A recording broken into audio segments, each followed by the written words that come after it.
Oiê, seja muito bem-vindo ao Na Leitura. Hoje damos continuidade ao livro Oração para Desaparecer, de Socorro Racioli, que conta a história de uma menina que tenta compreender o silêncio, a perda e o desejo de sumir, enquanto descobre pouco a pouco o poder da palavra e da fé em si mesma. Lembre-se que essa é uma narração caseira. Caso escute qualquer ruído externo, é apenas a vida real acontecendo. Vamos juntos? Início da parte 2. Os ossos dela não estão lá. Início do capítulo 1. Acordei sentindo meu sofrimento dos últimos anos todos aqui, no meu peito, preso, pesado, doendo, sabe? Eu achei que o destino faria de mim um velho senil, desmemoriado, urinando nas calças, sem saber meu próprio nome, em plena demência, sem reconhecer nada, ninguém, lugar nenhum, livre do tormento de lembrar a tragédia que arruinou minha vida. Quando esse tempo chegasse, eu teria sossego, babando no peito, sujando a cadeira de rodas, peidando igual um porco velho até morrer e acabar tudo. O último suspiro, na paz do esquecimento. Já se passaram 49 anos e eu não esqueci. Pois está aqui essa carcaça de homem, esse couro esturricado, um olho cego, o outro quase sem ver, de tanto ficar no sol juntando saca de areia, de tanto olhar para a estrada para ver se ela voltava, de tanto pegar a jangadinha e ficar no meio do mar pedindo ao diabo que mandasse uma onda e me levasse. Quando o diabo me obedecia, eu mudava de ideia. Remava para me salvar. Que eu não queria morrer, já que a mulher disse aquilo, enfeitiçada, disse com toda certeza que eu tivesse fé e que eu queria esperar, pegar ela de volta e fugir. Sei lá que anjo da ilusão soprava no meu ouvido para ser tão tolo, homem feito e tão alucinado de sol. E ela nunca voltou. Mentira de Malba, mentira da minha loucura. Ela nunca voltou. E eu que desse graças a Deus que tinha aqui uma mulher que me quisesse, que casou comigo, que me deu minha filha, que fez um futuro para mim. Depois disso, virei homem direito, professor Miguel, diretor da escola, protetor da natureza, entrevistado da rádio. A televisão vivia atrás de mim para falar dela. Perguntavam dela como foram os últimos minutos, se eu a vi escapulindo, o que aconteceu de verdade. Respondi para a polícia, respondi para o povo, e se pararam de me chamar de assassino foi por pena de mim. O primeiro pensamento do dia era ela. Hora tras hora eu matando aquele rosto, apagando a voz, sacudindo a cabeça para tirar de mim. Matei de tiro, de fogo, de cachaça, de ódio, e todo dia de noite ela aparecia no juízo. Passava a noite ali, até eu acordar de manhã e matar, matar, matar Joana, dona da minha desgraça. Eu vivia cantando uma música, aquela do Chico Buarque, você conhece? Qual? Aquela que termina assim: pois você sumiu no mundo sem me avisar. E agora eu era um louco a perguntar: o que é que a vida vai fazer de mim? O que a vida fez de mim foi me dissolver nessa pergunta eterna. Fiz esforço para me convencer de que a paixão é hormonal, mora no fígado, você sabia? A paixão é praticamente uma doença do fígado. O amor, o que a gente pensa que é amor, parece mais um desequilíbrio dos receptores cerebrais. Associamos a pessoa a um disparador de serotonina, dopamina, e vai virando vício pelo cheiro, pela pele, pelo toque da criatura, de um jeito que ficamos perdidos. Não fabricaram pílula para isso ainda, por burrice, porque seria possível. Seria perfeitamente possível tomar um inibidor dessas substâncias e parar tudo. E a lembrança, a memória, impulso elétrico pelos neurônios. Eu sou biólogo. Não sou um tolo. Como eu poderia não me convencer do que eu sabia tanto? Como foi possível que eu traísse a ciência há tantos anos, dominado pela lembrança de uma mulher? Nada foi apagado. Está tudo aqui, até hoje, nessa caixa infernal do pensamento. A voz dela dizendo meu nome, meu apelido. Voz melosa, gemendo, os pedaços dela, a pele se fazia sol, o cheiro, a música que eu cantava, as horas de desespero, de amor faminto, o jeito doce, a menina que ela também sabia ser. Tenho 79 anos e sou tão lúcido quanto era na juventude. Tanto idoso por aí rindo sem dente, inocente como menino, e eu aqui carregando a dor. Só pode ser praga do diabo que me odeia, só pode. O velho que carrega uma caixa preta de avião dentro da cabeça. Aí chega o senhor do estrangeiro e me pede para dizer o que sei dela. Foi o cão que te mandou? Escute aqui de perto, tenho que falar baixo. Minha mulher não pode ouvir nem a primeira letra do nome dessa criatura. Elas eram amigas antes do acontecido. O que o senhor disse quando entrou? Expliquei que estou fazendo uma pesquisa sobre a história de Almofala. Ela não ficou com raiva? Bastante aborrecida, sim. Disse que o senhor nem nasceu aqui. Não queria permitir, foi sua neta, Helena, que intercedeu e me ajudou. Argumentou que seria bom para o senhor ter companhia para conversar. Por fim, sua esposa concordou, mas sei que está contrariada. Peço desculpas. Helena é uma moça muito inteligente. Às vezes parece que lê pensamento. Nessa altura não faz mais diferença falar disso ou não. Eu achei que sem falar iria esquecer. Se eu nunca dissesse nada, seguisse a vida, levasse as coisas dela para longe, não deixasse nada comigo, o tempo respeitaria meu silêncio, e com alguns anos já não sobraria a voz dessa mulher dentro dos ouvidos, o cheiro dela pregado aqui no meu nariz, inebriante. Calei esses anos todos, mas o senhor chegou dizendo o nome dela, coisa que nunca mais ouvi, o nome dela. E acho que agora, nessa altura, a morte já vem ali pela estrada para me buscar. Não muda nada responder ou não. Pode até aliviar a agonia. Foi o que Helena disse, que talvez fosse bom falar. Gostava de gravar a conversa, se o senhor me permitir. O senhor se acalme, não é assim. E o seu nome, como é mesmo? Jorge Momad. O senhor é português? Moçambicano. E quer saber dela? Sou pesquisador, estudo fenômenos sobrenaturais. Ouvi falar do desaparecimento dessa mulher e viajei para investigar, porque me pareceu muito impressionante. Investigar para a polícia? Não, de forma nenhuma. Não sou da polícia. É tudo para os meus estudos, uma curiosidade pessoal. Posso começar a gravar? Pergunte. Mas eu cuspo, aviso logo. Vai gravar as cuspidas também? Não há problema. Minha mulher está indo para a missa. Dá tempo de contar. Pois, senhor Miguel, eu soube que o senhor é a principal testemunha do desaparecimento de uma mulher aqui de Almofala chamada Joana. Se o senhor puder, gostava que me contasse desde o começo. É muita coisa, muito tempo, e não há forma de entender. Ficarei alguns dias aqui, posso voltar outras vezes. Vou começar pelo dia em que cheguei aqui, a primeira vez que a vi, a confusão da igreja e o senhor faz a sua ordem.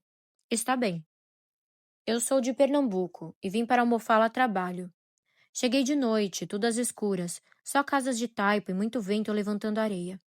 Andava quase sem enxergar nada. Não consegui ver o mar e não percebi na hora o quanto isso foi angustiante. Uma entrada na escuridão. Perguntava às pessoas da rua de onde o ônibus me deixou até a praça da cidade e descobri que não havia mesmo hotéis nem pousadas. O mais parecido com isso seria a pensão de uma senhora chamada Doralice, que costumava alugar quartos. Era a mesma informação que tive antes de chegar, mas ainda restava a esperança de algum progresso, uma novidade qualquer no incremento do inexistente turismo local. A hospedaria de Doralice ficava quase ao pé da duna, fácil de achar, e lá estava a mulher de olhos pequenos, cabelos grandes e lisos, sentada do lado de fora, catando o piolho de um menino. Ao ouvir a minha voz dizendo coisas triviais como um boa noite, meu nome é Miguel, preciso alugar um quarto até dezembro, posso pagar adiantado? Brotavam pessoas na porta, nas janelas ao meu lado, e todas saíam de dentro da casa, me fazendo pensar como poderia caber tanta gente ali. As crianças não faziam nenhuma cerimônia no exame minucioso da minha pessoa, e percebiam certamente meu ar de absoluto desconforto. Fora do lugar eu me sentia quase sempre, mas ali chegava a ser violento. Expliquei de novo que eu precisava ficar por 4 meses, datas marcadas, passagem comprada. Que sou biólogo, que pesquiso cavalos marinhos e estava aqui para andar pelas beiras de rio catalogando as espécies. Que passaria o dia fora, no Aracatiaçu, Aracatimirim até o Guriú, já chegando quase na fronteira com Piauí. Queria pesquisar também em Camocim, na Ilha do Amor, em Tajaúba, Jericoacoara. Dissera todas aquelas palavras com a ajuda das anotações em um papel. Era impossível decorar. Ela me olhava um bocado empenhada na compreensão. Sério demais, educado demais, misterioso demais por vir de tão longe ver os cavalos marinhos, ria como se eu fosse um tolo. Nossa apresentação parecia não ter fim. Ela fez muitos rodeios para dizer o preço e como seria o pagamento, as condições, o café da manhã, e em alguns momentos parecia um idioma diferente. Em outros, sentia que ela estava inventando tudo na mesma hora e que as regras mudavam de acordo com o cliente. Preciso deixar algo muito claro a partir desse ponto.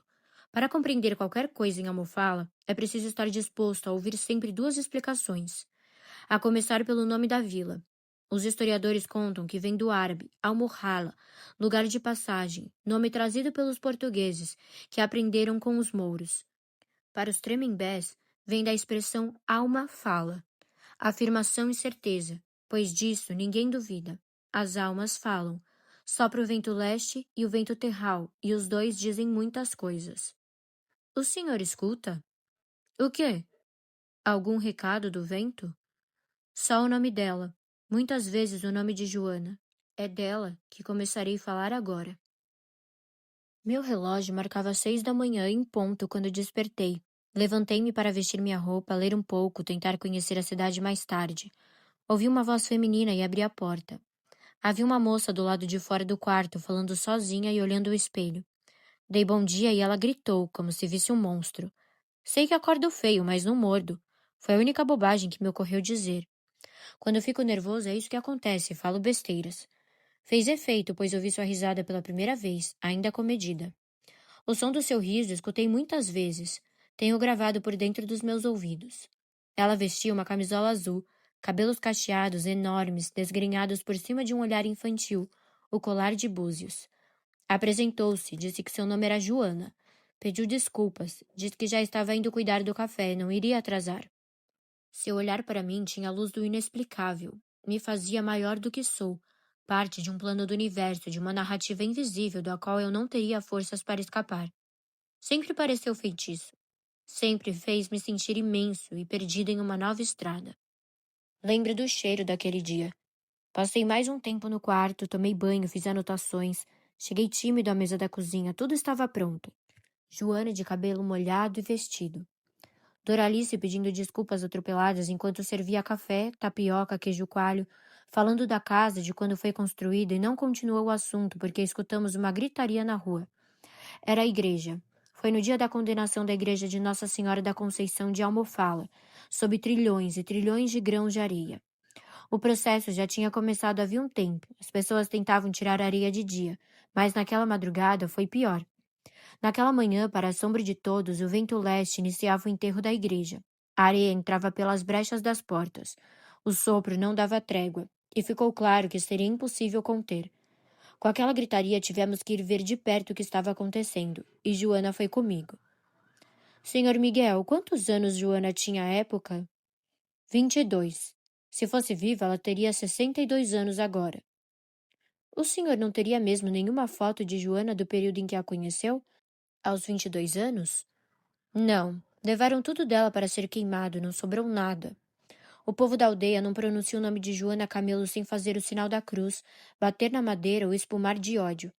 Sua família teve que mudar de casa. A mim nunca deixaram em paz. E por quê? Porque Joana foi a maldição de Almofala. Fim do capítulo. Início do capítulo 2. Então, eu e ela corremos para ver a fúria do vento. O povo ao redor gritando. A história da igreja foi se revelando para mim nas palavras soltas e nas frases desencontradas daquelas pessoas estupefadas diante de uma catástrofe inaudita. Eu olhava para cima, andava entre eles, vozes confusas, os corpos suados, escapando da fúria, seres ainda sem identidade e sem história. Joana ficou perto de mim o tempo inteiro. Ela ia me apresentando para as pessoas, dizendo que era o professor que veio pesquisar em Almofala e demonstrava ter orgulho de ser a minha guia. Notei no primeiro dia como todos conheciam Joana, sabiam seu nome. Algumas daquelas pessoas foram meu amparo nas horas de sofrimento que viriam mais tarde. Um homem gritou para que fossem buscar chibatas, chicotear a areia para tornar mais fácil a retirada.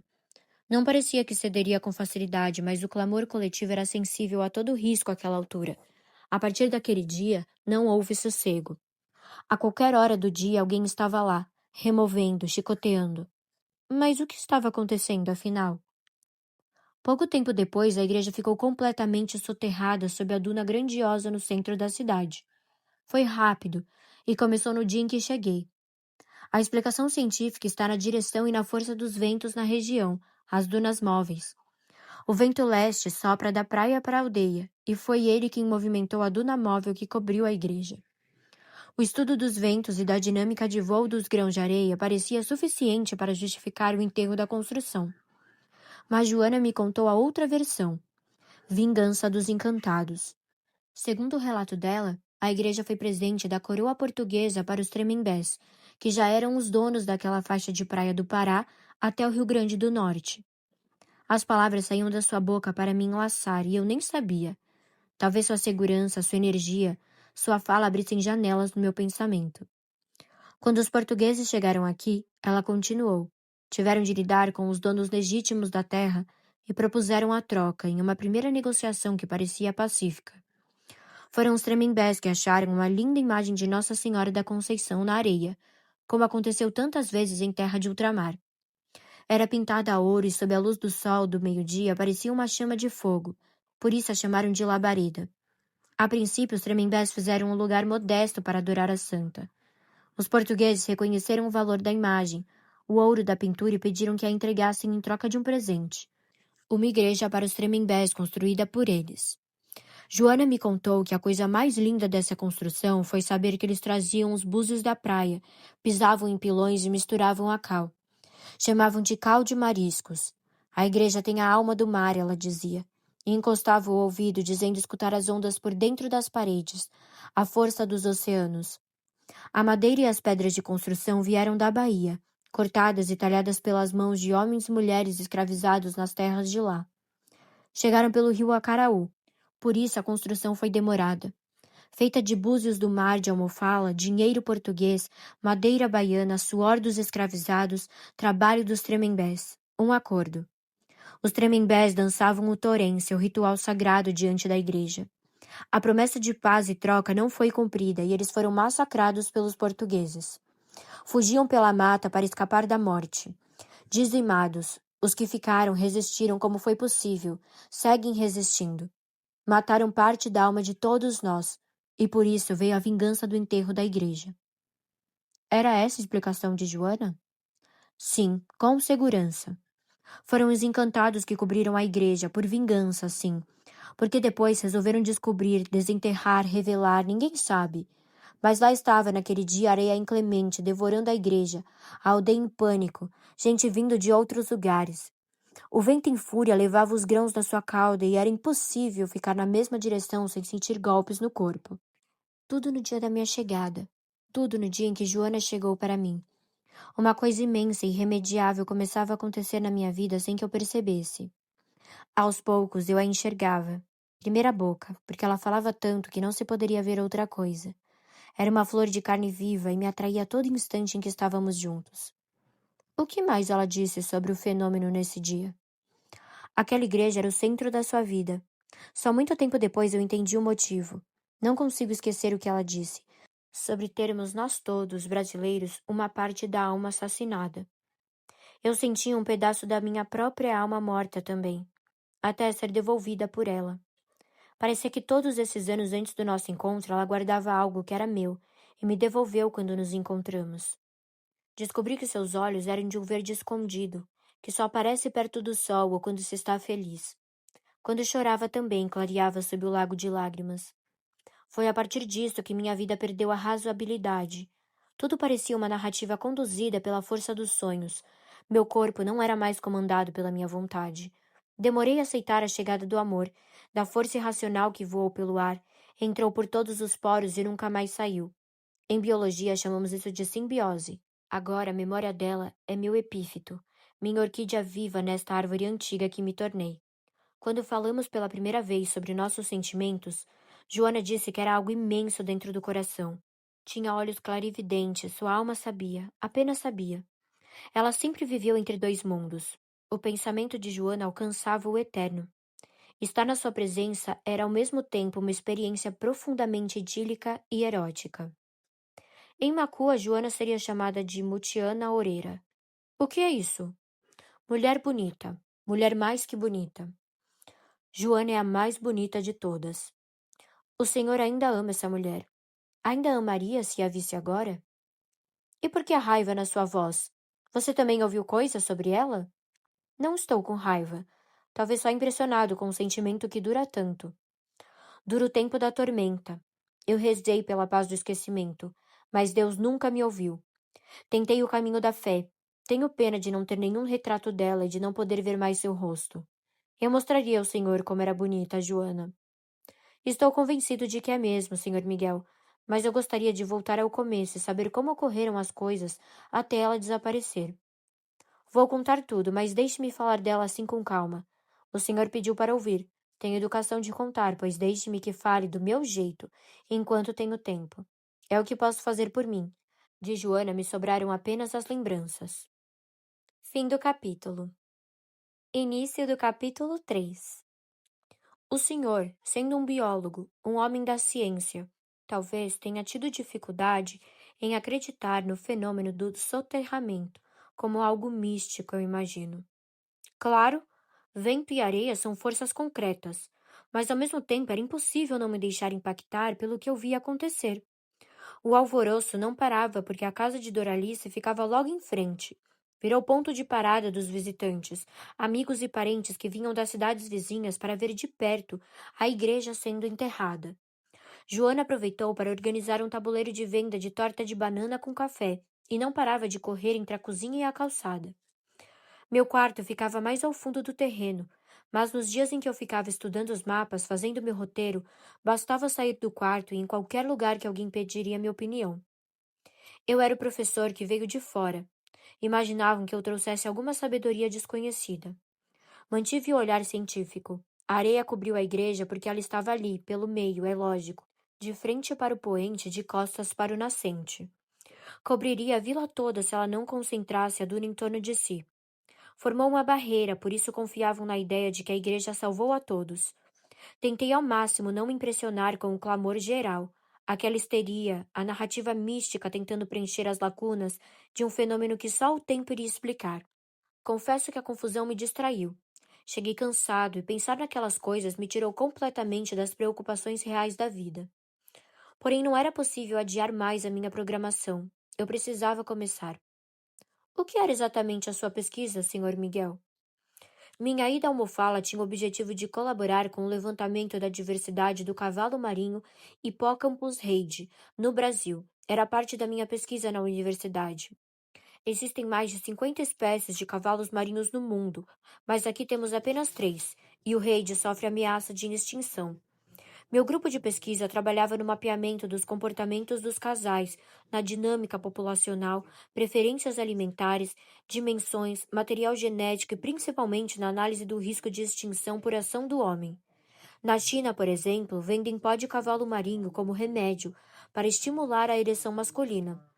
Há a pesca para venda no artesanato, confecção de brincos e colares de estúpido mau gosto. Então soubemos da existência de um santuário de cavalos marinhos no litoral cearense, já quase na fronteira com Piauí, mas sem informações precisas do lugar. Solicitamos uma verba para a pesquisa planejando uma expedição ampla, mas o valor que conseguimos só deu para minha aventura. Escolhi a Almofala como ponto de pouso meio às pressas, na lógica de ser um ponto equidistante entre a localização dos dois santuários. A Almofala tem mar manso, 2 rios. A areia é cheia de uruanã. Tem coqueiral a perder de vista. Uruanã, o senhor conhece? É uma tartaruga muito grande. Do casco dela, as crianças faziam bacia para tomar banho. Elas desovavam na praia e saíam para o mar. Vi muito uruanã pequena nascendo. Já nasce e anda para a água, é o destino delas. Mas voltam. Os anos passam e elas sabem o ponto certo para voltar. De vez em quando, a praia de Almofala enchia de uruanã e a gente ia ver. Lembrei agora como se pisasse na areia. Desculpa esse meu choro, é antigo demais. Eu não vim para cá porque decidi, mas Joana garantia que foi vontade dos encantados e do vento leste. Hoje o senhor acredita, então? Não tive outra opção, mas isso é hoje. Depois de tudo, quando cheguei estava firme na seriedade do meu trabalho. Apesar da confusão da igreja, eu precisava começar, aprender a andar sozinho, descobrir onde ficavam as coisas, explorar a área, produzir desenhos e meu diário de campo. Logo no segundo dia, no fim da tarde, fui comprar uma fatia de torta de banana e conversar com Joana sobre isso. Pedi que não me chamasse de senhor, por favor, apesar de ser mesmo mais velho que ela. Não tanto na quantidade de anos, mas no espírito. Eu me achava muito sábio, um homem vivido, mas eu era um tolo. Como alguém julga que sabe algo da vida se não viveu um amor? Um grande amor acidentado assim que domina os dias e as noites dos pensamentos, que quanto mais parece impossível, mais toma conta, que não deveria ter acontecido e nunca mais deixa de acontecer por dentro. Ela tinha interesse pela minha vida, queria saber da pesquisa, ajudava com a rota. Graças ao meu novo hábito de comer torta de banana todos os dias, acabávamos por conversar bastante. Eu pedi informações sobre como chegar nas praias, por exemplo. Há um coqueiral daqui até o mar, o senhor precisa pegar uma trilha, ela explicou. Pode me chamar só de Miguel, eu disse. E ela prosseguiu, ensinando que havia uma trilha e que seria melhor atravessar acompanhado, oferecendo de imediato aos seus préstimos. Não demorei a aceitar, já contava com isso. Iríamos juntos no dia seguinte. Ela calculou que levaríamos meia hora da casa de Doralice à praia. Da primeira vez eu ficaria pouco tempo. Era mesmo um reconhecimento do caminho de ida e volta. Os cavalos marinhos não ficam tão perto, ela explicou. Pelo que já soube, estão mais para o lado do rio Acaraú, na Camboa. E lá perto de Tatajuba, mais longe, mais difícil de chegar. Joana tinha razão. O coqueiral era um pouco inóspito para quem não conhecia. Aceitei a sua ajuda de me guiar, por isso, mas também para estar com ela, sem que eu tivesse muita consciência do que estava fazendo e do que poderia acontecer. O combinado era que ela me ensinaria a trilha uma ou duas vezes e depois eu iria sozinho. Mas Joana foi comigo quase todos os dias. Arrumou seu horário de trabalho para me fazer companhia, e no começo teve de inventar desculpas, mas depois não foi mais possível mentir. Agradeço a cada árvore, a cada folha no chão, aos troncos antigos, aos frutos que caíam perto de nós e faziam Joana rir como criança, de susto, medo e graça. Que sorte! Quase foi na sua cabeça, ela brincava. O caminho parecia isso, uma brincadeira. Por vezes sentávamos um pouco. Joana sempre andava com um punhal que servia para tudo. Ela abriu o coco, tomávamos ali mesmo, encostando a boca no fruto. A água fresca e doce passou a ser para mim o primeiro gosto da presença dela. Começávamos a conversar na trilha. Continuávamos na beira do mar enquanto eu observava os búzios que eram deixados na areia pelas ondas. Analisava a temperatura da água.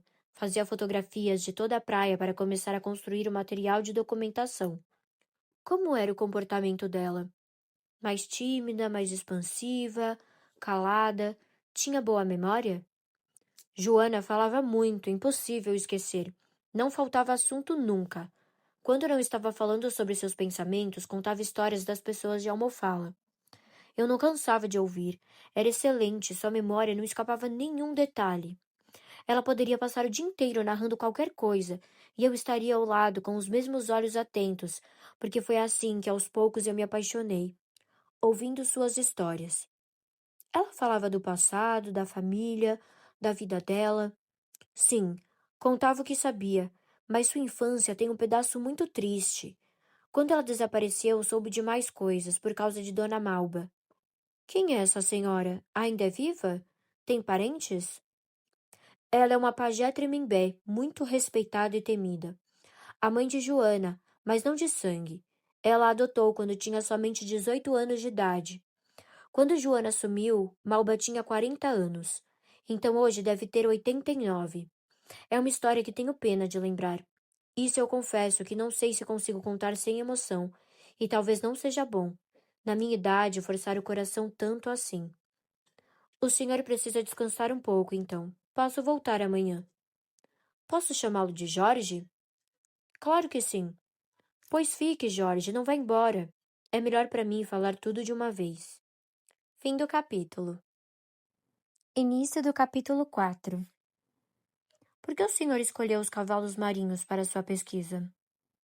Foi uma decisão do grupo da universidade, mas há algo neles que sempre me fascinou. Um peixe que é tão diferente dos outros peixes, que existe tão consciente de sua elegância e que comove pela inocência diante de sua absurda fragilidade. Comem pequenos crustáceos, têm baixa mobilidade, lentos, eretos pelo mar como majestade, sem pressa, e por isso são vítimas da pesca indevida para fins estúpidos. Estou falando demais? Prossiga, por favor, eu gosto dos detalhes. São elegantes os cavalos marinhos. Sou atraído por sua imponência desde criança. São os reis e as rainhas das águas, mesmo pequenos e frágeis. Quem estuda tudo que não é ligado ao homem, a esse bicho atrasado que somos, talvez consiga viver mais em paz. Foi por isso que escolhi a biologia, porque não entendo a condição humana o suficiente para me cercar dela na vida inteira. É tudo sempre nebuloso, é mais fácil pensar nos bichos e nas plantas. Ao menos somos mais fortes. De modo algum. Somos ainda mais frágeis. Os perigos que nos rondam são de muitas ordens. Não é só viver e morrer, não é simples, não é honesto. A vida pode ser injusta, cruel e inclemente para nós que pensamos, que sentimos coisas. E eles não sentem nada? Eu acredito que os hipocampos sentem amor à sua maneira, o amor que a biologia prevê. Mesmo quem conhece pouco sobre eles, sabe que entre os cavalos marinhos, quem engravida é o macho. Ao redor disso giram muitas especulações sobre a vida afetiva e sexual dos hipocampos. Vários laboratórios pelo mundo dedicam-se a observar como machos e fêmeas convivem quando estão sós, em grupos, com outros por perto. Por exemplo, eles não gostam da solidão. Todo cavalo marinho está sempre acompanhado. Expliquei tudo isso para Joana logo na ida inicial à praia, pela trilha dos coqueiros, pois sua primeira pergunta foi sobre o que seria exatamente meu trabalho em Almofala. Lembrei de um chinês, acho que o nome era Wang Tai-hai, viajante do século XVIII, que assegurava que os cavalos marinhos, quando vinham para a terra firme, viravam cavalos iguais aos outros, muito mansos e dóceis. Se fossem banhados, voltavam à forma original. Há outro texto curioso, do Plínio, dizendo que os cavalos marinhos em Lisboa saíam do Tejo em busca de fêmeas e as fecundavam com o vento. Não sei como ainda lembro dessas coisas todas nesta idade. São lendas que enfeitam a ciência, que divertem e distraem um pouco. O assunto da primeira travessia da trilha dos coqueirais foi esse. Os cavalinhos, como ela chamava. Contou que conhecia um pescador que de vez em quando trazia umas joias do mar, búzios brancos como nuvens, pontiagudos, gigantescos, outros rajados como fera de face polida e brilhosa, parecendo porcelana. Uma vez ele trouxe um cavalo marinho dentre seus achados, mas não deixou que ela ficasse com ele. Era uma encomenda para a proteção. Ele era dragão, ela explicou, um dos encantados da corrente do mar. Protege os tremembés que saem para a pesca. Também é usado para bronquite, ela explicava. Cansaço no peito. Tem que fazer chá e dar para o doente beber sem saber o que está bebendo, mas não pode matar para isso, só serve se for um bicho já encontrado morto. O amor dos cavalos marinhos parece um balé, contei para Joana. Os machos cortejam as fêmeas com uma espécie de dança. Alguns ficam com o mesmo par a vida inteira. Não há ainda nenhuma pesquisa que explique o que faz um casal permanecer. O que sabemos é que eles não conseguem levar a vida sozinhos. Não são solitários, não andam em bandos numerosos. Gostam da vida a dois. Cheguei aqui conduzido pela ciência, mas comecei a perceber que alcançava um estado de paixão por Joana quando me peguei pensando no possível romantismo dos hipocampos, na sua maneira de amar, se sentem algo parecido com o que chamamos de amor ou se atingem uma esfera muito mais elevada do que a nossa. Ainda não entendemos nada sobre o amor. Talvez para eles seja mais fácil. Ainda atravancamos o coração com todos os empecilhos. Ainda tememos, agimos errado. Somos tão estúpidos, perdemos tanto, deixamos tudo ir embora, quando seria tão simples sermos felizes aos pares. E o senhor foi feliz com Joana? Fui muito, como nunca mais consegui ser. Com ela era simples estar contente. A boca, o corpo, o sorriso dela, a inteligência, a força. Um milagre da vida que poderia não ter chegado ao dia em que a vi. Eu passaria o resto da vida ensinando a ela tudo o que sei, mas ela sempre saberia muito mais. Fim do capítulo. Início do capítulo 5. Joana virou minha parceira de pesquisa. Com uma semana eu não tinha visto nenhum cavalo marinho e com a ajuda dela conversei com os pescadores, os sábios do mar e descobri que a maior concentração de hipocampos reide na região estaria perto de outra praia, chamada Tatajuba, no rio Coreaú. Foram somando informações, indicações e descobri como chegar. Ir de Almofala a Tatajuba envolvia certo arranjo, eles explicaram. Decidi fazer uma primeira visita de exploração sem ainda levar o equipamento de mergulho. Levaria quase um dia inteiro. Precisava entender, falar com as pessoas do lugar, saber como era a relação deles com os bichos, com o ambiente. Eu me comportaria como um turista para ver a situação real. Para ter permissão de ir comigo, Joana precisou passar a madrugada sem dormir e preparar as tortas de banana do dia seguinte, resolver todos os pedidos de Doralice, cumprir com suas obrigações. Saímos muito cedo, ainda escuro, levando comida, água, tudo o que fosse necessário. Os cavalos marinhos ficavam na área do mangue com vegetação e precisávamos entrar no barco de um dos pescadores que estavam ali, pegando siris e peixes. O barqueiro nos disse que já aconteceu muitas vezes de ficar horas e nenhum cavalo marinho aparecer. Joana queria muito ver os cavalinhos, ficaria desapontada. Eu também. Sei que ainda iria muitas vezes, eu estava ali para isso. Mas ver os primeiros me faria sentir começando.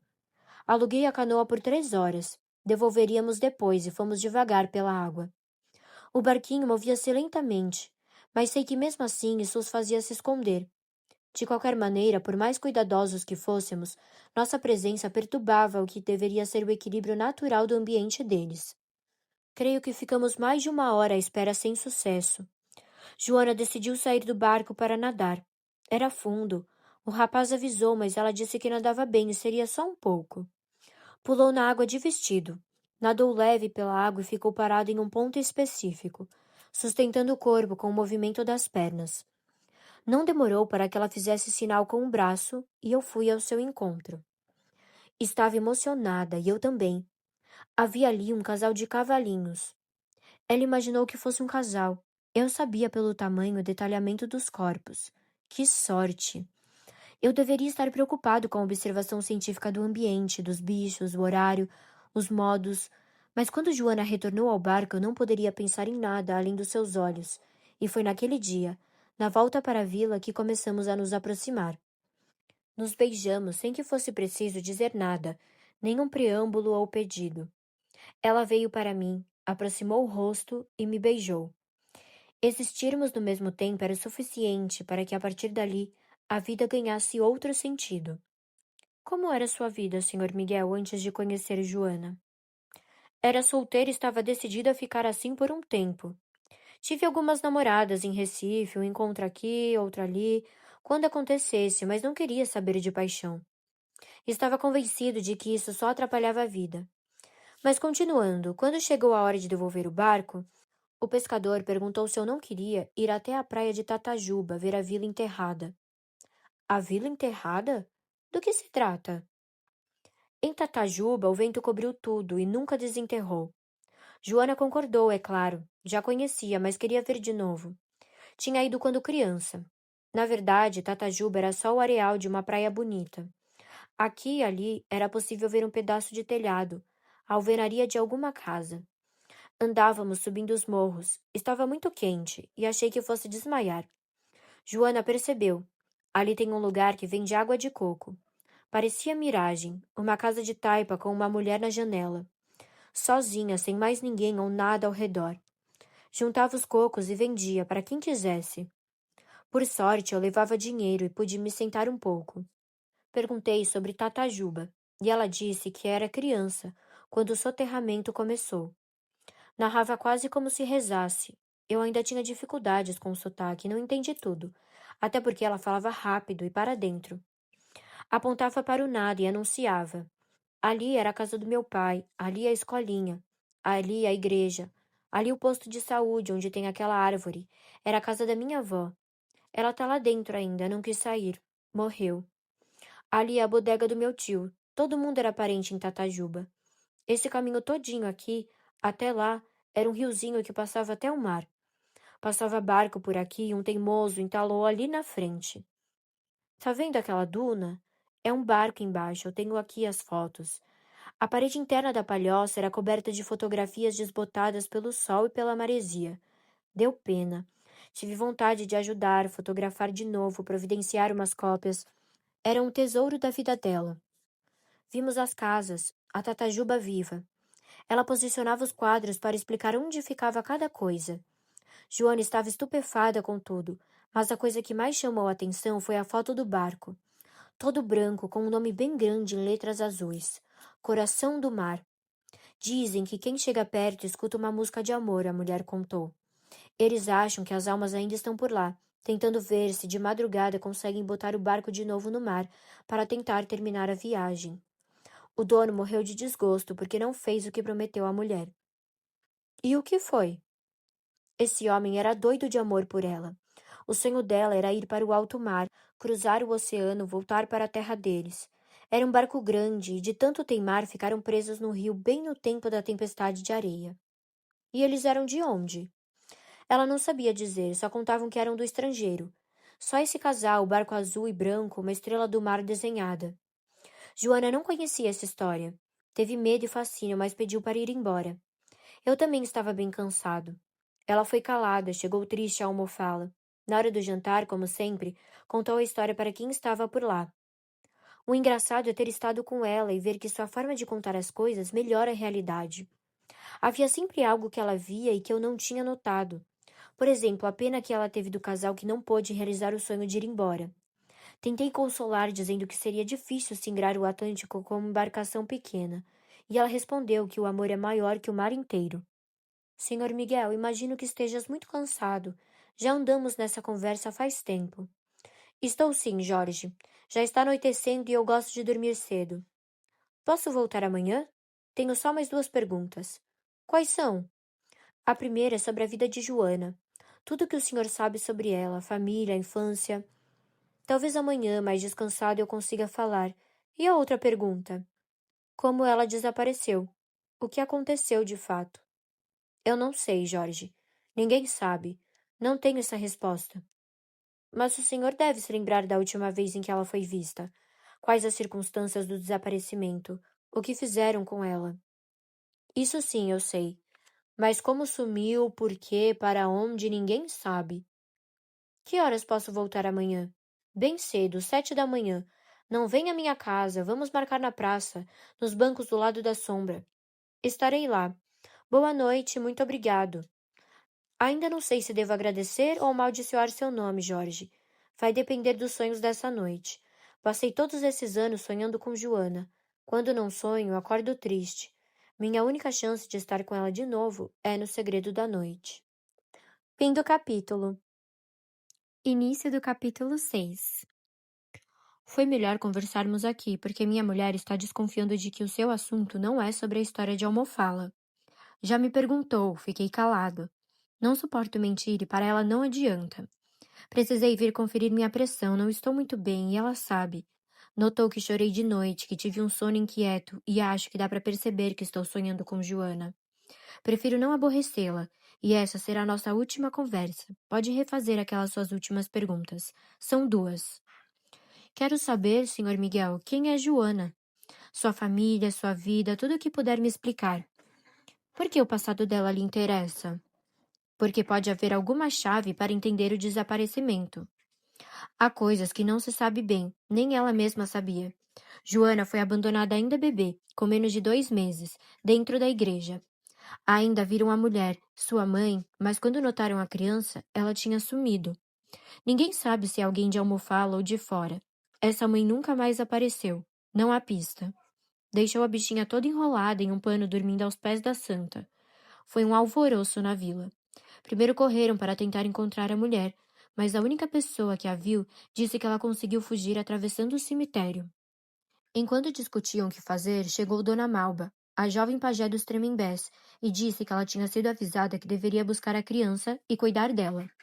O povo da vila não desobedece à autoridade dos Tremembés, muito menos de Dona Malba, com sua voz baixa que não duvida nem por um segundo dos recados que recebe do céu.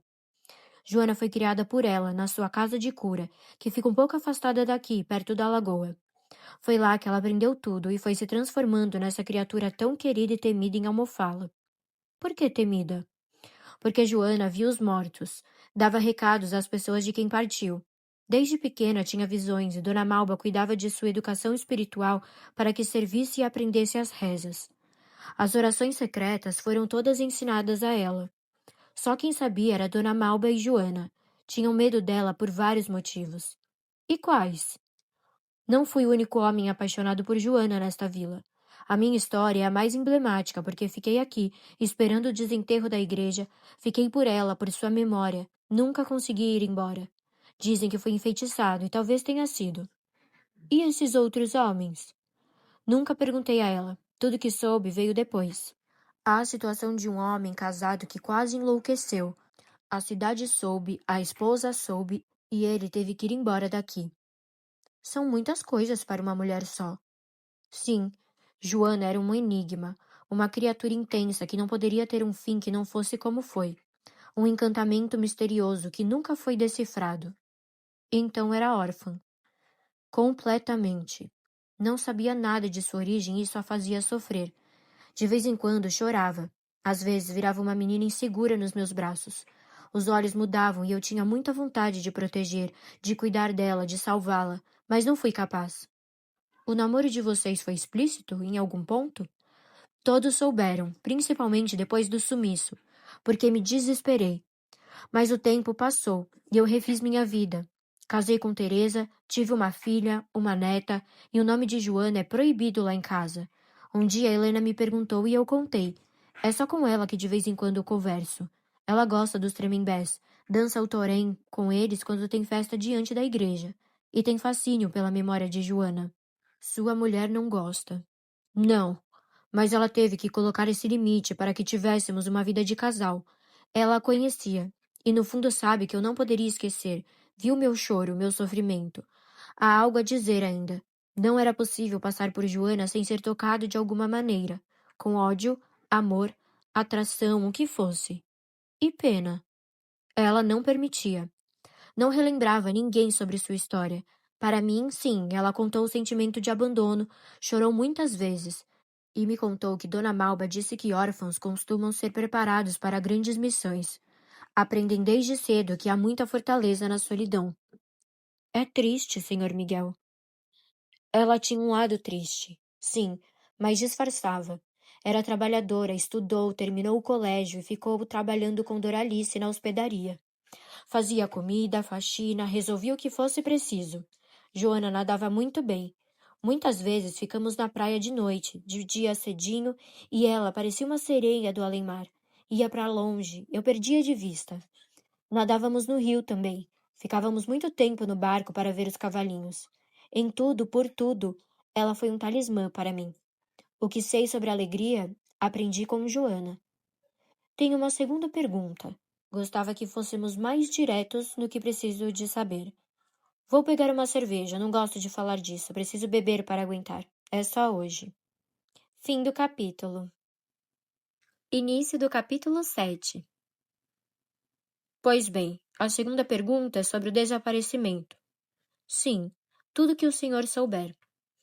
É melhor falar com Dona Malba. Ela ainda está viva. Só não sei se vai querer contar nada. Ela nunca falou para ninguém. O pouco que disse foi para mim, pelas circunstâncias. Começamos o namoro, como falei antes, sendo muito cuidadosos para que não fôssemos vistos. Primeiro, por uma questão de discrição mesmo. Éramos solteiros, não havia nada que nos impedisse. De sua parte, era preocupação que só entendi depois, o medo de que falassem mal dela para mim. Encontramos nosso esconderijo em uma casa de pescador que ficava na praia. Era bem pequena, de taipa com pau de marmeleiro, e os homens usavam para passar a madrugada antes de ir bem cedo para a lida, guardar material de pesca. Lembro do som das ondas cantando dentro de casa no escuro, o assovio do vento, como se estivéssemos em alto mar. Era a casa dos cavalos marinhos. Fomos enfeitando com as coisas que eu encontrava pelas pesquisas, as estrelas, os cavalinhos. Às vezes improvisávamos uma mesa. Ela levava grolado com beiju-pirá, pirão, as comidas de almofala. Bonito era ver os olhos dela para mim quando eu explicava a ela os termos e conceitos da biologia. A piracema, movimento dos cardumes, quando eu pronunciava palavras raras como forame, fenestra, ela me beijava e falava baixinho que eu ficava linda ensinando o mundo para ela. Quando ela se encantava pela lua cheia, eu dizia que isso era selenofilia, paixão pela lua, nictofilia, amor pelos astros. Dessa forma, eu via nos olhos dela o homem lindo que sua boca anunciava. Justo eu, que nunca me achei nada bonito, caprichava nas explicações, gostava mais de ser biólogo para ganhar esse amor. Na nossa última noite, choveu. Estávamos felizes porque conseguimos armar uma rede e ela gostava. Mandou que eu deitasse primeiro e ela se sentou por cima de mim, como sempre preferia fazer, e brincava de fazer a dança dos hipocampos. Quando nos abraçávamos, quando eu estava com ela, dentro dela, perto dela, o lugar onde naturalmente eu me sentia completo, nada faltava. Nenhum mal poderia acontecer.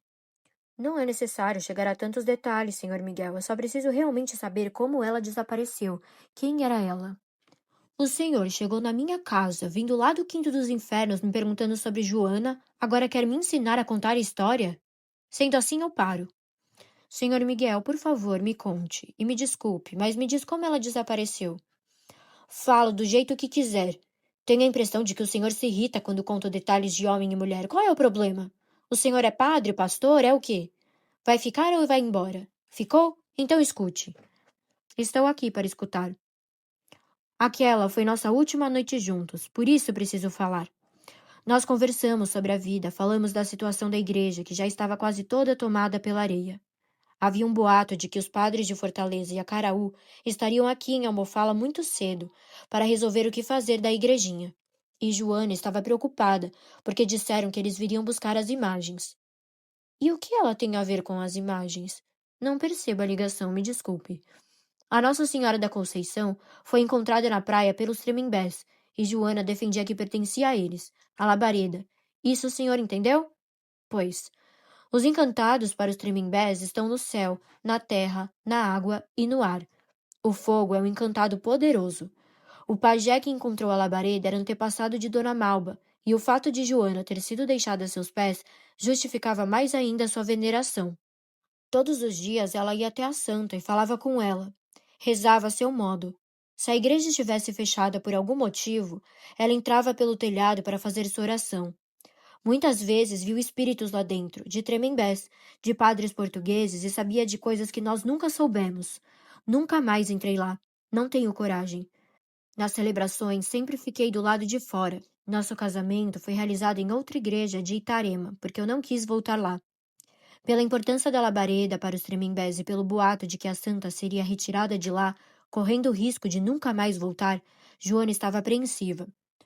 Contou que estaria muito cedo na igreja no dia seguinte para ver o que aconteceria. E assim fez. O que aconteceu é que, com o soterramento cada dia mais evidente, o povo daqui pediu para tomar conta da imagem, mas não permitiram. Disseram que era propriedade da diocese e que precisava ficar em uma igreja da capital até que a situação fosse definida. E como resolveu? Eles chegaram aqui um dia por volta das 5 horas da manhã. Vários homens da diocese, padres, mulheres da capital, vieram para rezar a última missa, pedir a Deus que evitasse a destruição pela areia e para levar as imagens. Há uma foto desse dia. Areia pela metade, as pessoas na porta, marcando o fechamento oficial. Joana veio para a frente da igreja e interrompeu a missa. O padre Alfredo rezava e ela interrompeu, dizendo que ninguém levaria a labareda dali. Estava com vários homens e mulheres tremembés com sua mãe Malba, certos do direito da posse da imagem. Começou uma briga de palavras e gritos. Joana não tinha medo. O tal padre Alfredo a insultava, chamava de prostituta, pecadora, mas não era isso que a ofendia. A pior injúria foi dizer que a santa era de Portugal e foi roubada pelos tremembés. Nunca houve roubo. Ela foi encontrada, adorada. A construção da igreja era um acordo que foi traído e desfeito. Havia muito sangue tremembé derramado. Ela não controlou a ira e correu para a igreja, para pegar a santa que já estava sendo retirada. O padre tentou dominá-la, segurando seus braços. Joana mostrou o punhal. Os capangas que vinham junto partiram para cima dela, bateram em Joana, que lutou e ficou muito machucada. Até que aconteceu o pior. O padre deu a volta por trás para segurá-la, mas ela foi mais rápida e enfiou o punhal na barriga do homem. Puxaram seu braço, foram atrás dela. O povo gritava: Mata, mata! Joana Camelo, mata Joana Camelo! Quem estava perto disse que fizeram nela um corte fundo no braço, que ela sangrava muito quando entrou correndo na igreja pela janela. Escalou como era acostumada a fazer quando pequena, afundou na areia e nunca mais foi vista. Alguém entrou atrás dela? Eu entrei um tempo depois. Doralice entrou na hora. Várias pessoas pularam lá também. Procuraram na areia, querendo vingar a morte do padre Alfredo. Havia sangue nos lugares em que ela tocou, na janela, na parede. Foram 2 dias de buscas. Uns para salvar, outros para prender Joana. O soterramento acelerou, a igreja foi totalmente coberta e demorou meses para podermos voltar e muitos anos para que o vento terral soprasse em sentido contrário e pudéssemos limpar a igreja de novo. E a senhora, a pajé, o que falava? Fez silêncio. Observava tudo em silêncio, como se não houvesse nada a fazer, e ela estivesse certa disso. Tem gente que garante que ela morreu na hora e sumiram com um corpo. Outros dizem que ela sumiu porque quis, correu para o coqueiral e vive escondida com os tremembés até hoje. Pelo sofrimento de Dona Malba, eu não acredito nessa versão. Ela perdeu um pouco o brilho da alma sem Joana por perto. Cheguei lá depois de tudo. Vi o sangue no lugar da luta, o homem morto, e me desesperei. A ventania ficou mais forte, a areia castigando a pele. Um barulho ensurdecedor de tempestade. A igreja foi totalmente coberta em poucas horas. Disseram que as casas ao redor seriam engolidas também e que a correria da fuga começou. Só pudemos voltar alguns meses depois, quando o vento terral começou a descobrir a igreja e deu para retomar as casas. E o senhor ficou em Almofala por quê? Porque eu precisava encontrar alguma pista dela, alguma forma de entender. Muitas vezes eu estava convencido dessas alcunhas, a prostituta, assassina, feiticeira, que desgraçava a vida de todos que se aproximavam. E eu também era um condenado, porque o boato do nosso amor espalhou-se, e achavam que eu estava envolvido na mentira, protegendo sua fuga para ela não ser presa. Só depois, ao ver o quanto eu definhava dia e noite tentando tirar a areia toda e encontrar os restos de Joana, entenderam que não havia envolvimento meu. Se houvesse mentira, eu seria a vítima. Nunca me contaram que algumas coisas acontecem uma vez, e se forem perdidas, nunca voltam. Nunca mais aquelas horas em que senti amor infinito, em que perdi a noção de onde estava, só via a boca de Joana, ouvia seu êxtase, suas pernas me apertando o corpo, sua voz me dizendo que sou seu amor, que é minha, só minha Joana, os cavalos marinhos, as estrelas do mar. Estou bêbado, me perdoe. Aquela noite com ela é a última lembrança que tenho de um dia feliz. Da manhã seguinte, até um tempo atrás, eu sobrevivi porque esperava uma resposta. Depois, minha filha nasceu, e eu sobrevivi para cuidar dela e da minha mulher. Hoje, eu não sobrevivo, só espero a morte. Voltando ao assunto, esperamos pela boa vontade dos ventos ou dos encantados para conseguir limpar a igreja. Eu queria procurar Joana, achar o que fosse. E lembro que era madrugada de um dia de lua cheia, quando muita gente ia ajudar a tirar a areia. As mulheres tiravam com a saia, os homens com baldes grandes e as crianças com latas pequenas. Dona Balba chegou com os outros de sua família. Rezou alguma coisa, dançaram o torém, e ela disse que faziam isso porque era aniversário de Joana, o dia em que ela foi encontrada na igreja. Prometi que faria de tudo para descobrir o que restou dela neste mundo. Reuniria seus ossos, ela teria o enterro respeitoso que merece. Eu devia a Joana um enterro digno, um jazigo no cemitério, seu corpo encomendado de acordo com a sua fé, na presença de amigos. Algo me dizia que sua alma não estava em paz. Agora era chamada de prostituta e assassina por uma parte da cidade. Para outra, era a heroína que tentou salvar a labareda. Fim do capítulo. Início do capítulo 8. Os ossos de Joana não estão lá. Essa foi a frase da minha agonia, atravessando aquela horda de loucos e gritando mais alto que eles para anunciar que não encontrei os ossos de Joana na igreja. Depois de tanto tempo limpando e escavando, a frase final do fenômeno que cobriu a todos nós e devorou minha vida. Sonho muito com isso. Acordo assombrado com a lembrança dos olhos esbugalhados e as palavras que atiravam em direção à minha desgraça. Nos pesadelos eu vejo tudo. Vejo a mim e aos outros naquela noite que o destino nunca teve a decência de me explicar. A segunda coisa que faço todas as manhãs é ir até o espelho e dizer o dia, o mês e o ano em que começarei a viver a partir dali.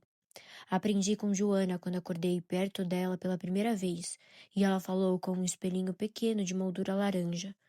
Até ali, a vida me parecia apenas um amontoado de horas e de obrigações a cumprir.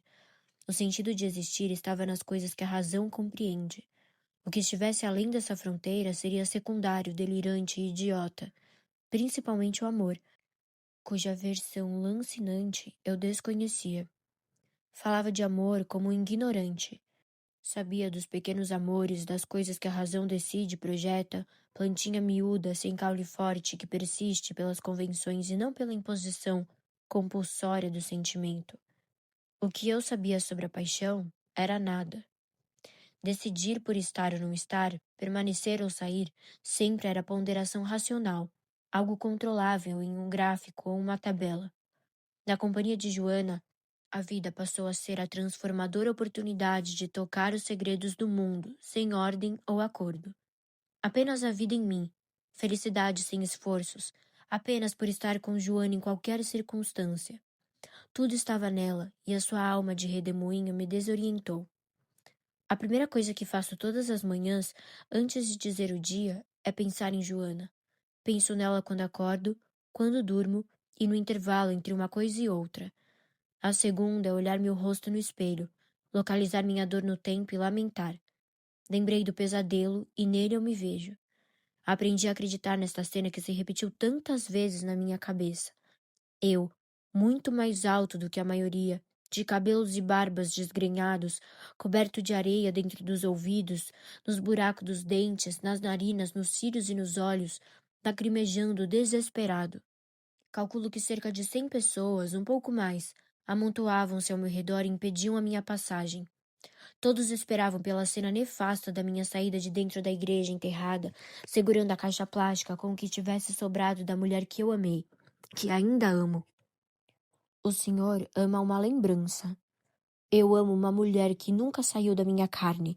Por isso entrei lá, para buscar o que sobrou dela. As pessoas estavam lá fora porque já tinham sido avisadas de que faltava pouco para chegar ao lugar onde supostamente ela caiu. Aguardavam os ossos, os dentes, as unhas, restos de carnes ressequidos, fiapos de cabelos presos ao crânio, uma múmia desmontada, o triste fim. Sabiam da nossa história, mas ninguém fazia ideia do que eu senti quando vi que nada sobrou, nem um fio, coisa alguma que provasse que um dia ela viveu sobre a terra. De Joana, só encontrei os trapos do vestido florido de botões na frente, sua melhor roupa, que ela usou para estar comigo na noite anterior.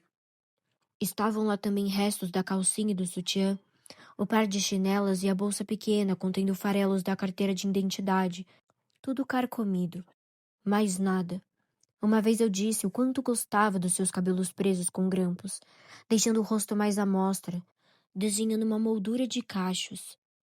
Cada uma das coisas que ficou de Joana me emocionava muito. Todas as peças eu vi no seu corpo, na primeira vez em que tirei o seu vestido. Ela riu quando dobrei lentamente, passando a mão em cada vinco. Por que esse cuidado todo? Porque o vestido é você. Ela foi para a igreja usando o colar de búzios de proteção dado por sua malba. Lembro perfeitamente dele, pois era pelo Pacumã que eu começava os meus carinhos. Búzios minúsculos perfurados com paciência, unidos por um fio de nylon e com um brilhoso maior na ponta, que ficava alojado no começo da junção dos seios fartos de Joana. Era esse o búzio do Pacumã, tirado da barriga do peixe, polido de maneira natural. Afastava o mal. Toquei com a ponta dos dedos, beijei tantas vezes os pequenos, o maior e depois seu colo, sua pele, e o cheiro que me faz tanta falta. A coisa que eu mais quis por todos esses anos foi encontrar esse colar. Perdeu-se no amontoado de areia da igreja. Saí gritando, berrando, os ossos de Joana não estão lá, e nesse dia perdi os sentidos, a razão, qualquer noção de realidade. Passei anos tendo pesadelo com essa cena. Antes de o senhor chegar, Jorge Momad, o pesadelo voltou.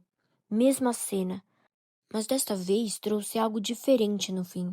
Um pedaço de sonho que vi pela primeira vez. Eu saía da igreja, abria as duas portas enormes e uma enxurrada transformava tudo em mar. Mergulhei no silêncio da água, mas não parecia almofala. Era fundo de mar desconhecido. Nadei um pouco e abri os olhos. Foi quando eles vieram na minha direção. 2 cavalos marinhos, flutuando em pé, cada vez mais perto, como se tivessem algo a me dizer. Fim do capítulo. Início do capítulo 9. Com a notícia da morte de Joana, compreendi que deixei minha vida nas mãos dela. E agora, eu também jazia sufocado na areia da igreja. Meu destino estava ligado àquele vento, aos encantados. Para ela, aquela construção era um prolongamento da sua alma e dos seus ancestrais, que aquela igreja era um dos pontos de força espiritual mais importantes do Brasil. Na igrejinha de Almofala, cabem a dor e a fé do Brasil inteiro. Cheguei trazido por uma força imensa, maior que todos nós, para enfim fazer sua vida feliz. Seu plano era ficarmos ainda por um tempo em Almofala, para depois ganhar o mundo. Queria viajar comigo. Ela disse tantas vezes, tantos planos de viagem. Tínhamos uma promessa de vida. Seria impossível resgatar o passado, ter salvado Joana, ter voltado o tempo, ter feito tudo diferente, ter tomado outras decisões. Eu não parava de pensar no que teria acontecido se eu tivesse sido mais jovem para almofá-la. Poderia ter começado a vida com ela. Se eu tivesse pesquisado antes os cavalinhos de lá, como ela os chamava, construiria minha felicidade sobre outras bases. Era meu pensamento obsessivo o desejo de atrasar o calendário, ir parar em outro ponto, ter uma segunda chance. Joana não olhava para trás. Não cogitava isso. Só pensava adiante. Construía sonhos com a frequência das respirações.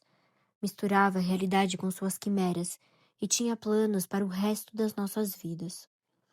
Agora o que me restava era dar um enterro decente para a mulher da minha vida. Faria tudo para arrumar um jazigo bonito, pintado de azul, um lugar onde as pessoas pudessem rezar por sua alma. Juntei seus pertences, comprei o jazigo. Achei que poderia ser agredido, linchado, mas talvez o povo tenha visto que eu já estava quase morto por dentro. Fui até a nossa casinha buscar tudo de lá. Não acendi a luz e deixei a vela iluminar o quarto. A coisa mais linda do mundo. Eram aquelas paredes cheias de búzios, cavalinhos e estrelas pregados pelas suas mãos. Joana juntava os búzios bonitos que ganhava da beira do mar. Ela queria encher os espaços, completar a parede, a ponto de passar a mão e sentir a textura de cada um perfeitamente macios. Desde pequenina, ela perguntava a todo mundo: o que eram aquelas coisas afinal? O que são os búzios? Quem faz essas joias do mar? Contei a ela o que é a pérola, a defesa da ostra, e lembro que ela me pediu para repetir, repetir, repetir. Joana gostava de anoitecer na praia.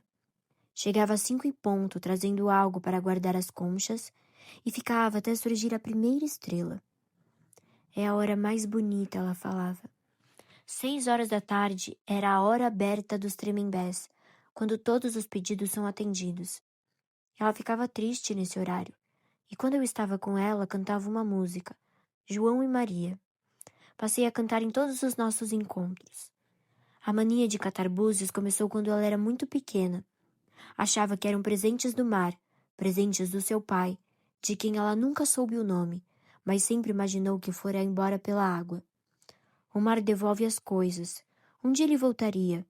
Ela acreditou nisso até seus 12 anos, mais ou menos, quando descobriu que a vida pode não ser exatamente justa.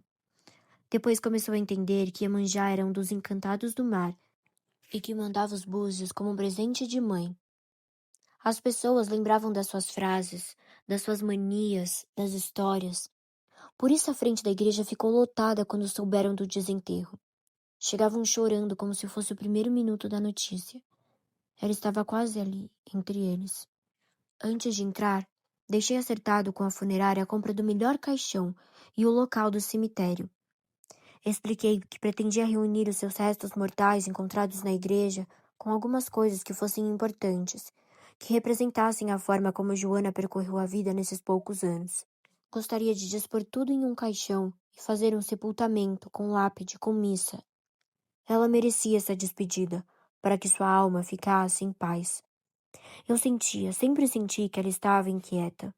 Sonhava com ela chorando, sonhava que estava comigo e chorava. Era sua alma, sim, pedindo que eu fizesse alguma coisa. Eu conhecia muito bem aquela casinha. Sabia exatamente o jeito como o corpo de Joana andava por ela. Demorava no chão cuidando dos búzios, das paredes. Varria, tirava o pó. Sentia sua presença ali junto comigo. Recolhi tudo, todos os seus objetos. Deixei a casa de Taipa sem absolutamente nada. Levei os pedaços de Joana na sua mala cor de caramelo, as últimas coisas que suas mãos tocaram antes dela desaparecer. Fim do capítulo. Início do capítulo 10. Se fôssemos 2 cavalos marinhos, eu estaria agora com ela. O mar teria salvado nosso amor, talvez, da armadilha da areia. O silêncio, a vida dos bichos irracionalmente jogados nos braços do destino. Seríamos seres do mar, bentônicos, nada disso teria acontecido. Depois de tudo, quis fazer o enterro de Joana de qualquer maneira. Eu sonhava com ela o tempo todo, que estávamos juntos, que eu tocava seu colar, que nos amávamos, que a igreja era inundada pelo mar e nos transformávamos em cavalos marinhos. Ela parecia sempre muito atormentada e triste. Achei que era pedindo reza e enterro em Campo Santo. Um enterro sem restos mortais, mas com tudo o que estava na igreja, o que sobrou de sua vida, os objetos, os cavalinhos da nossa casa, para a alma dela ter paz. O caixão vazio sobre a terra era o ponto final do meu grande amor. Sem saber como, eu precisava seguir a vida, encerrar aquilo tudo e ir embora de Almofala. Não sou como ela. Não tenho pressentimentos, nenhum contato com as coisas invisíveis.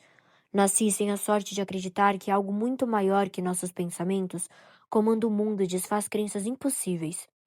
Vivo do que vejo diante de mim e nada me trazia consolo. Perdi Joana. Eu precisava ver o fim. Rapidamente a cidade soube da minha intenção e começou a chegar gente na casa de Doralice. Alguns permaneceram na igreja, logo ao lado, rezando e cantando. Outros, mais curiosos, iam para a calçada. Teresa, hoje minha mulher, era colega de Joana e estava sempre por perto vendo tudo. Todos sabiam, todos tinham uma explicação. Falavam muito do pecado. Ouvia comentários sobre nossos passeios ao coqueiral, sobre minha vida, sobre como nos afastamos do que prega a palavra de Deus. Não tínhamos Jesus no coração. Ouvi uma mulher dizendo a outras enquanto me olhava. Joana, que não teve pai ou mãe, que falava com os espíritos, que despertava paixão, que não tinha medo de amar, que gostava da vida, que matou um homem para defender a labareda, que devotava um amor incondicional a Dona Malba. Falavam que ela fugiu, mas não era possível.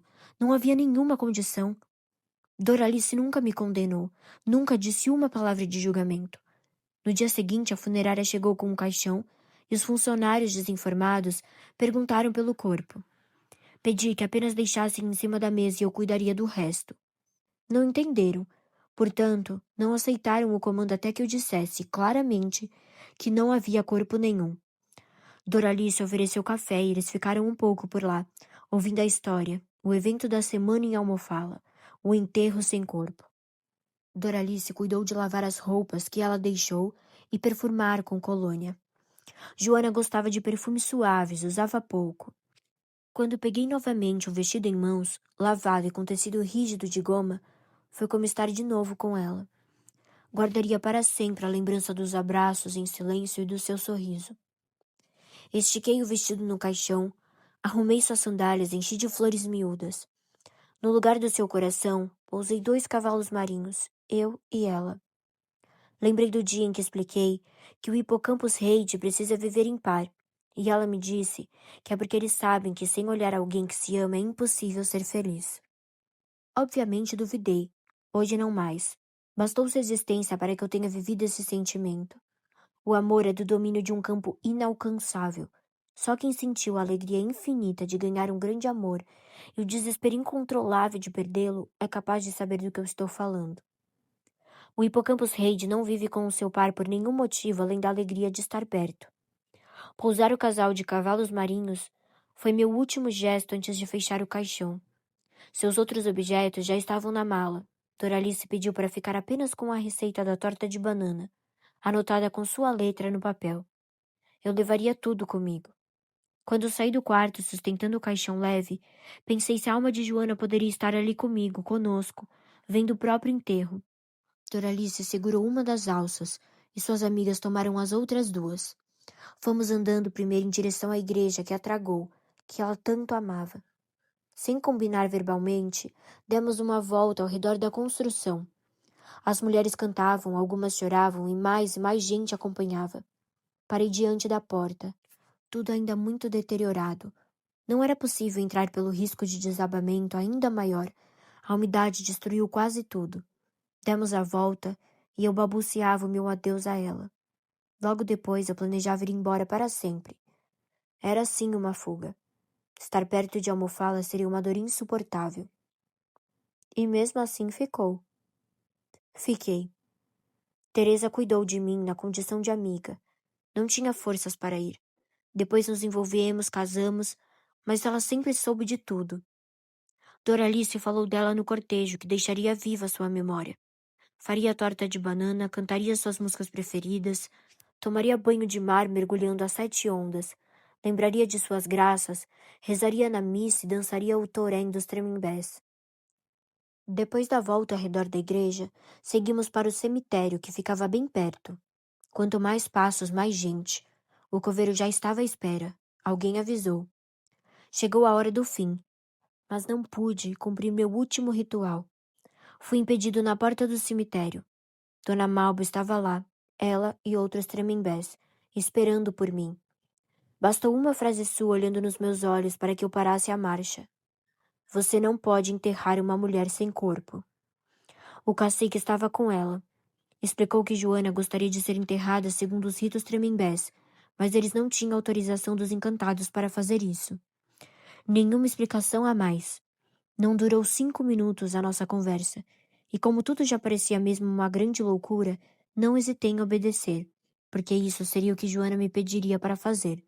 Sua mãe e a sabedoria Tremembé eram tesouros da sua alma. Doralice concordou. Voltamos pelo mesmo caminho e mais gente acompanhava o cortejo, pois espalhou-se a notícia de que os Tremembés impediram o enterro. Chegando na casa de Doralice, tiramos as coisas do caixão e guardei em uma mala. A funerária não quis receber o féretro de volta e ficou por lá até que algum conhecido precisasse dele. A morte chega sempre. A vida é só essa coisa atropelada que passa muito rápido e as únicas pessoas felizes são as que atravessam o tempo entregues ao amor. De certa forma, até aqui fui feliz. O amor de Joana esteve comigo, e quando eu lembro dele, ainda sinto que meus sentimentos por ela me salvam um pouco por dia.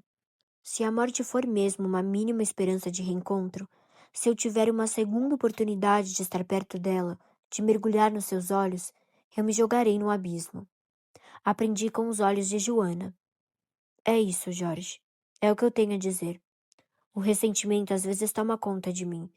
Tenho raiva de tudo, dos padres, do povo, de quem a apunhalou, e saio livre por alegar legítima defesa. Do povo chamando-a de amaldiçoada, do jornal falando dela como a suposta prostituta Joana Camelo. Tive raiva da Dona Malba, que parecia saber mais do que revelava. Tive ódio dela quando imaginei que estava viva e fugindo. Mas depois pensava, ela morreu. Foi apunhalada, todos viram. Tentei seguir e refazer a vida, mas nunca consegui. Ela me marcou como fogo. É uma história impressionante, Sr. Miguel.